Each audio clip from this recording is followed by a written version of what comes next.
It's down and out, and today we are focusing on the LA Kings. And you go back through the last few seasons for the LA Kings, 2018-19, last in the West. The next season, second last in the West.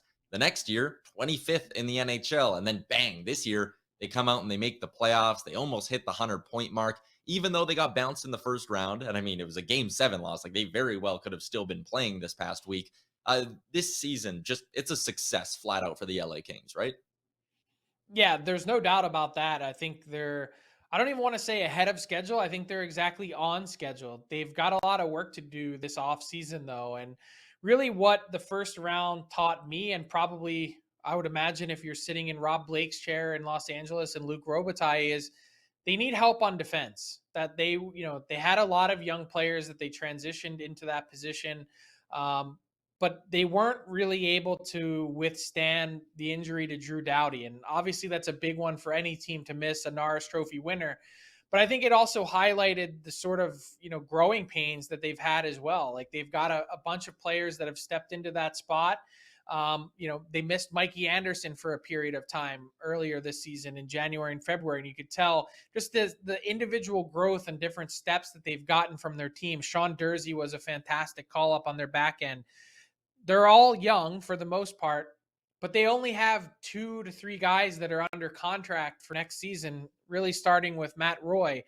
You obviously include Sean Walker in there and Drew Doughty, but your young guys, you've got some RFAs that you need to get taken care of. That'll be easy.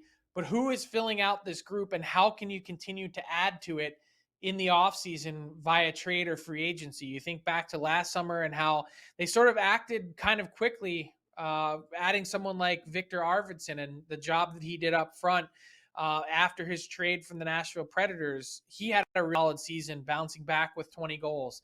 Is there someone out there of value that the LA Kings can go out and grab? Someone that may be coming off a down year that can provide both experience and solid play on their back end that fits their salary cap structure moving forward. They've got a little bit of flexibility, Tyler. And the other thing that stands out is their goaltending position. Jonathan Quick had an excellent year.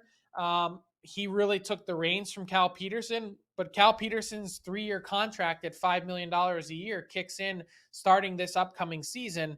And that's going to be a tough one for the Kings.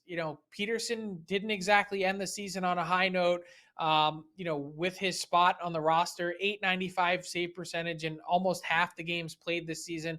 He really struggled. And that's going to be a significant question mark for the Kings to answer as well, with Quick entering the last year of his contract. What does the Kings goaltending situation look like moving forward? Also, I mean, $20 million in projected cap space for this summer.